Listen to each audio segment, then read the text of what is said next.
Ang mga responsibilidad ng mga mananampalataya. Huwag mong pagsasabihan ng marahas ang matatandang lalaki. Sa halip kausapin mo sila na parang iyong ama.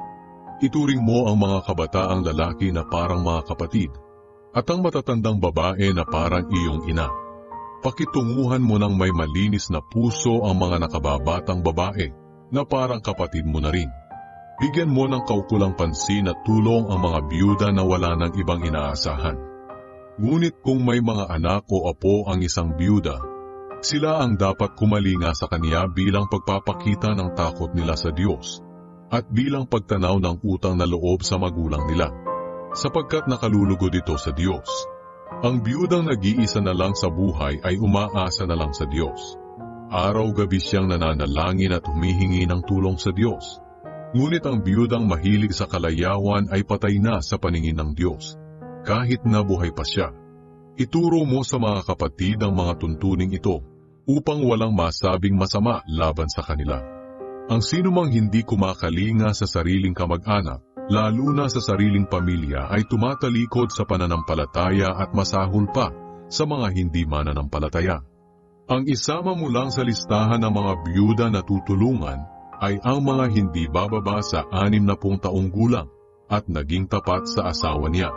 Kilala sa paggawa ng mabuti gaya ng maayos na pagpapalaki ng mga anak, bukas ang tahanan sa mga nakikituloy, naglilingkod sa mga pinabanal ng Diyos, tumutulong sa mga nangangailangan, at inilalaan ang sarili sa mabubuting gawa. Ngunit huwag mong isama sa listahan ng mga biyuda na bata pa. Dahil kung dumating ang panahon na nais nilang mag-asawa ulit, mapapabayaan nila ang paglilingkod kay Kristo. At dahil dito magkakasala sila, dahil magiging walang saysayang pangako nila na maglingkod na lang kay Kristo. Maliban dito, matututo silang maging tamad at mag-aksaya ng panahon sa pangangapit bahay. Hindi lang sila magiging tamad, kundi magiging tsismosa at pakialamera. At kung ano-ano ang mga sinasabi. Kaya para sa akin, kung ganito lang ang mangyayari, mas mabuti pang muli na lang silang mag-asawa at magkaanak, at mag-asikaso sa sariling pamilya. Sa ganoon walang masasabing masama ang mga sumasalungat sa atin. Sinasabi ko ito dahil may ilang biyuda na ang tumalikod sa pananampalataya at sumusunod na kay Satanas. Kung ang isang mananampalatayang babae ay may kamag-anak na biyuda, dapat niya itong tulungan. Sa ganoon hindi mabibigatan ng iglesia sa pag-aaruga sa kanila, at matutulungan pa ang mga biyuda na talagang wala nang inaasahan.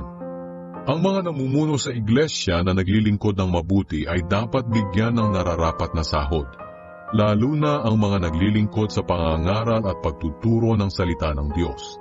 Sapagkat sinasabi sa kasulatan, huwag mong bubusalan ng baka habang gumigiik. At sinasabi pa, nararapat bigyan ng sahod ang manggagawa.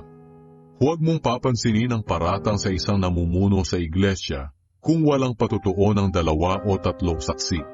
At tungkol naman sa mga nagpapatuloy sa mga kasalanan nila, pagsabihan mo sila sa harap ng lahat ng mananampalataya para maging babala sa iba. Sa presensya ng Diyos at ni Kristo Jesus at ng kanyang mga anghel, iniuutos ko sa iyo na sundin mo ang mga utos na ito nang walang kinikilingan o kinakampihan. Huwag kang padalos-dalos sa pagpapatong ng kamay mo sa kahit sino para bigyan ng kapangyarihang mamuno sa iglesia. Ingatan mong huwag masangkot sa kasalanan ng iba. Manatili kang walang bahid ng kasalanan.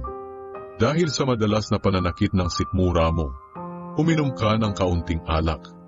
May mga taong lantad na lantad ang mga kasalanan nila bago pa man sila hatulan. Pero ang iba na may sa bandang huli na lang nalalantad ang kasalanan. Ganoon din naman, may mabubuting gawa na lantad na ngayon pa lang, habang ang iba naman ay malalantad din balang araw.